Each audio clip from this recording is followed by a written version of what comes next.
pabalik sa nakaraan. Huwag mo nang balikan, patuloy ka lang masasaktan. Hindi na ko nakakaisip sa isang magandang larawan. Paulit-ulit na binabanggit ang pangalang nakasanayan.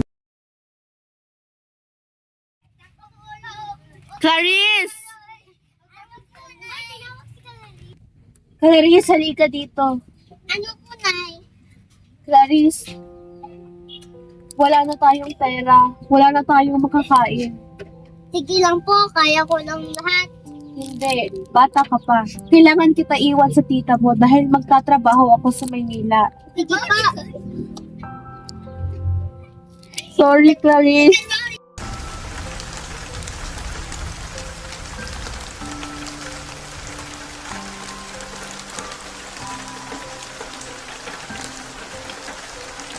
Clarice, paalam ko na sa mga kaibigan mo dahil nakakasip sa kayo.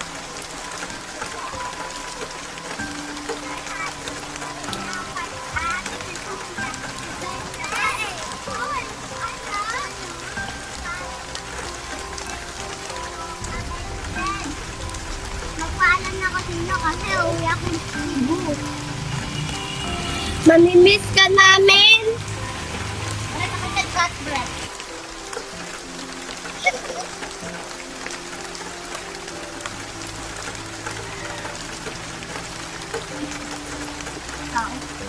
Ano kailangan niyo?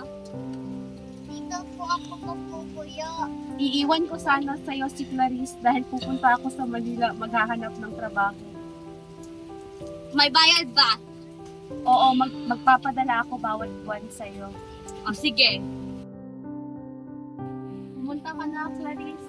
Paalam ni Clarice.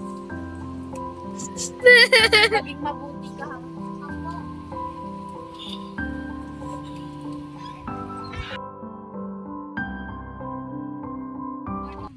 Yan ang kwarto mo.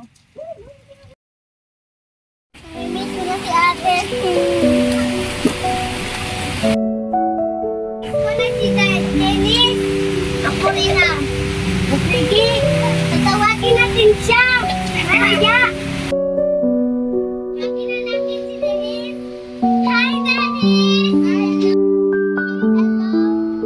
Namimiss ka na namin. Oo, namimiss ko rin tayo. I'm surprised. Okay, dyan si Dennis. Hindi na lang sana siya sinasaktan sa kanyang na tita.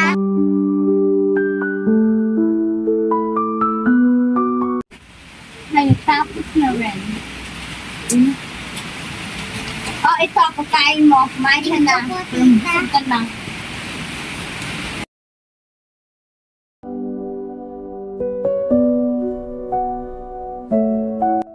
Pagkatapos mo kumain, maglinis ka dito para malinis ng bahay. Sige po.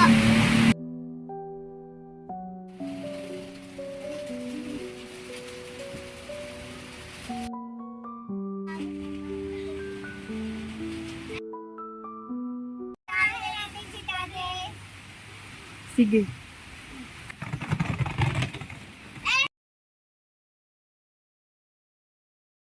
Ang layo naman, baka malate pa tayo. Tara. Tingnan natin ang bahay ni Clarice.